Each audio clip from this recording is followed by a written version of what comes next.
अक्कलकोटमध्ये नवरात्रीचे दिवस सुरू झाले. प्रत्येक मंडपामध्ये भक्ती, मंत्रणा, ढोल ताशे वाजत होते. सगळीकडे भक्तिमय वातावरण निर्माण झालं होतं.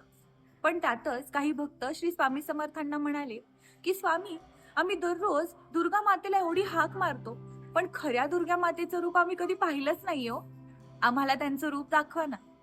ह्या वर्षी स्वामी समर्थ हसले. त्यांनी त्यांना काहीच उत्तर दिलं नाही.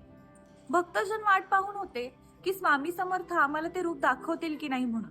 नवमीचा दिवस उजाडला. रात्री सगळीकडे भक्तिमय वातावरण निर्माण झालं. पण अचानक सगळीकडे गंभीर शांतता पसरली.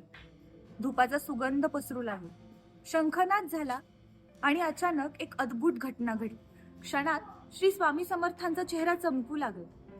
त्यांच्या शरीरातून दिव्य प्रकाश झरत होता. भक्तांनी त्यांच्याकडे पाहिलं आणि समोर श्री स्वामी समर्थांनी धारण केलं दुर्गा मातेचं रूप. 10 हातात विविध शस्त्र चमकत होती. कपाळावर चंद्रकोर, डोळ्यात कणखरता आणि अपार करुणा, सिंहवाहनासारखी मुद्रा.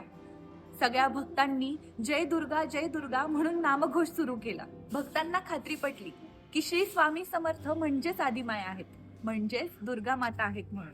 क्षणात ते रूप नाहीसं झालं आणि श्री स्वामी समर्थ हसत मुखाने म्हणाले की जगाचं रचना, त्याचं पालन आणि संहार ही माझीच लीला आहे. तुम्ही मला दुर्गा म्हणा, काली म्हणा किंवा लक्ष्मी म्हणा, पण मूळ सत्य हे एकच. श्री स्वामी समर्थ.